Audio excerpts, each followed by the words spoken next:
Hello and welcome back.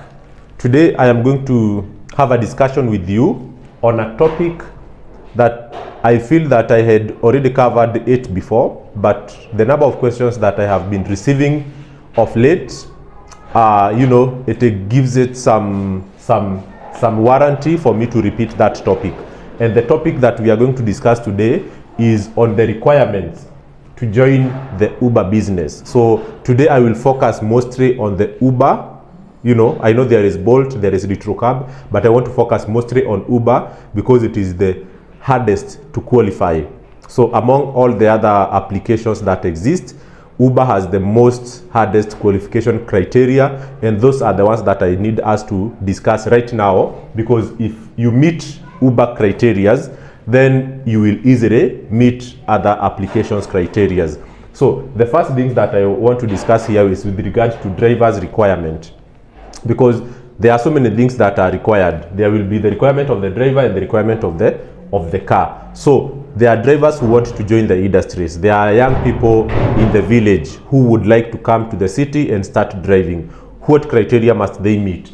On the second hand, if you want to buy a car and give it to someone to drive on your behalf and have an agreement with him to be paying you a certain amount at the end of the day or at the end of the week, what criteria should your car have met for it to be accepted? So this will be a short video, and please come with me because I don't want to repeat this topic again. I want all of you to understand. I want all of you to share this video so that it can reach to as many people as possible, so that this can be known. There are so many people who lock themselves out of opportunities because of assumption.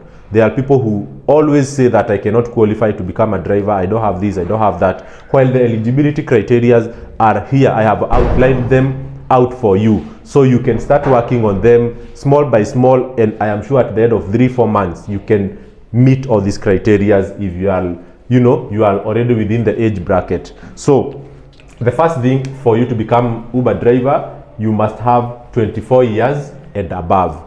And in the same space, I will also be outlining the requirements for Bolt and Retrocab. For Bolt, you need to be just 21. So Bolt, you need to be 21. Uber, you need to be 24. For both ladies and gentlemen, you need to have a regular driving license. So this cuts across either Uber, Bolt, or Retrocab, or whichever other application, and not just a regular driving license. It should be category B3 and above. So B3 stands for B professional. It means you are a qualified saloon car driver, but in addition you can do PSV driving, public service vehicle driver. So that is the qualification you need. And for you to get this one, you have first of all to have your regular driving license. So the ones that are called BCE or B category. But you have to go back again to school to get the B3. Okay? But already if you are a Matatu driver who have the D category, the D is already above B, so automatically you will qualify. But if you are already having the BCE and the B, you need to have the B3 for you to become an Uber driver, and this cuts across all the other applications as I have mentioned. After you obtain the B3, you need to go and get a PSV badge. Okay, public service vehicle badge. So this is on top of the DL. So DL, you can choose whether you want to renew it every year or after every 4 or 5 years. So there are various renewal packages within the NTSA website or within eCitizen. But for the PSV badge, you renew it every year. Okay, so this one is very easy to apply. So if you have all the above, you can apply for PSV badge. Okay, as long as you are 18 years and above. That's what is required for you to get a PSV badge.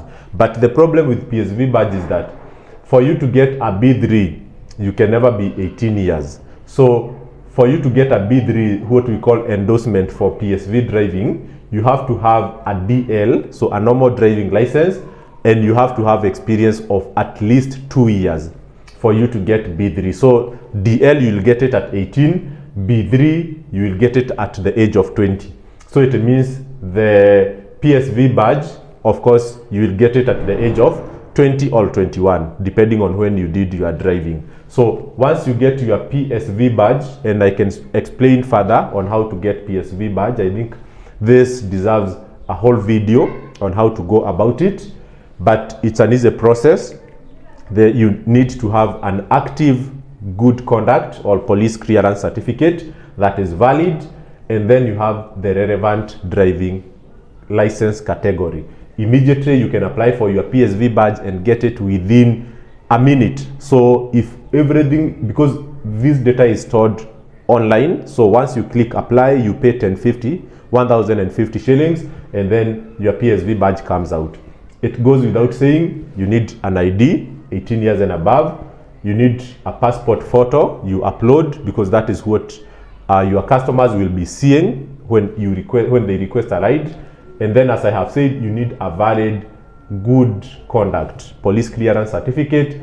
And then there is what Uber calls Uber background search. So this is more of independent background search in addition to good conduct, which is done by the DCI. So this is an independent private company that conducts background search on your criminal history.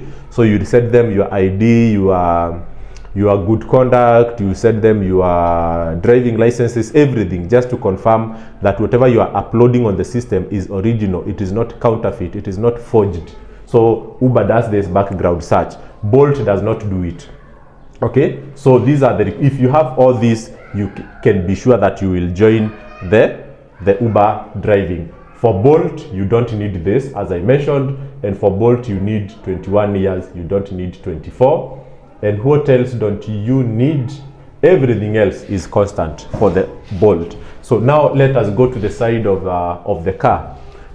So one thing you must know is that there is no relationship between the driver and the car requirement. When you sign up in the application, you sign up as a driver. You never sign up a car unless you are in a fleet management platform, which I rarely find people, getting in there. But there are some big investors who buy like 50 cars and then give it out to a fleet management company, that has a platform and accounts for individual cars. But if you are dealing directly with Uber on your driver's account, so there is nothing like a car account. So a car can only be added into a driver's account or be removed. Okay, so nobody should ever tell you that I am selling you a car and it already has an account with Uber. There is nothing like that. A car is always a driver's account. So what do you need for your car to be acceptable within the Uber platform or Bolt or Litrocab? So I'll just try to specify what is specific for Uber, what is specific for Litrocab and for Bolt. But majority of this is co-shared in terms of eligibility requirement. So your car must be 2012 and above. So any model that was manufactured before 2012 is not acceptable. Be careful when you are buying cars that are for business into this Uber, because some guys will tell you that they are selling a car and from the look of things it looks a bit cheaper than other comparable prices in the market.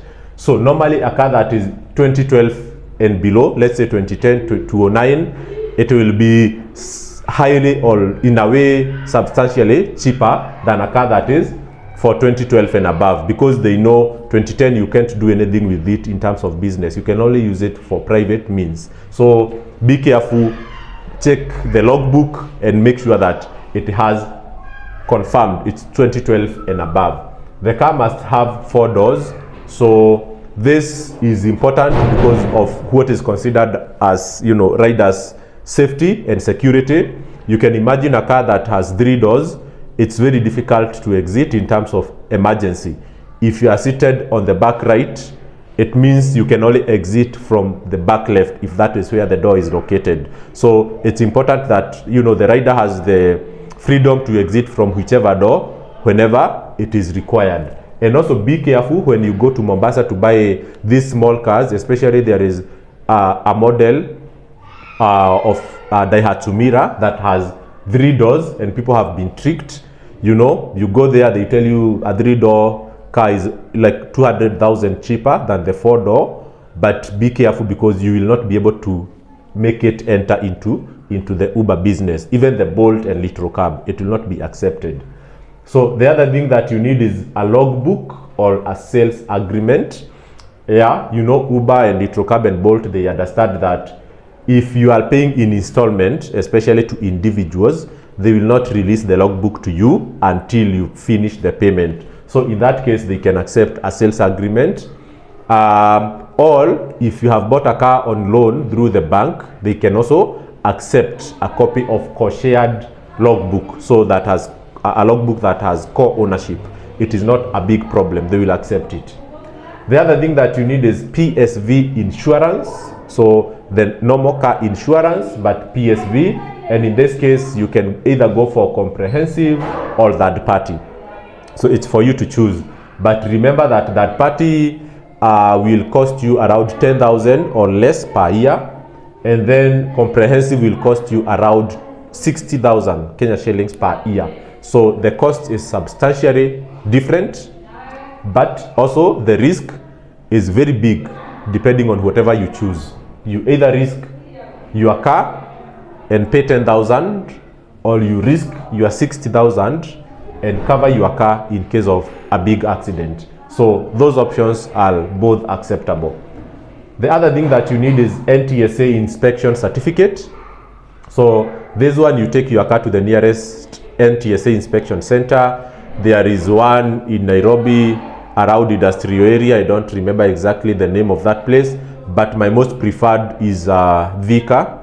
Okay, Makongeni. You take to Makongeni NTSA inspection center, and within an hour or two you will be done. So normally what they look for when you take your car for inspection is the general outside part of the car, whether the car is nicely maintained, whether it does not have an accident dent or scratches, whether the paint is uniform, and whether everything is working on the dashboard. So there should be no dashboard warning signals, and also the outside of it, so the wipers and the waters, the front lights, the back lights, the indicators, the brake lights, everything should just be functional. And then your tires should not be worn out or torn out. So those are just the things they look.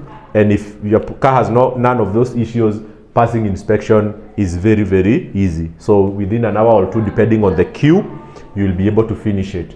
This one, I have put a disclaimer here by putting like this cancel, because Uber inspection certificate is only applicable to Uber and not to Bolt and not to Little Cab. So the way we said here, in addition to your good conduct done by the police service, Uber requires an independent background search by a company called Peleza.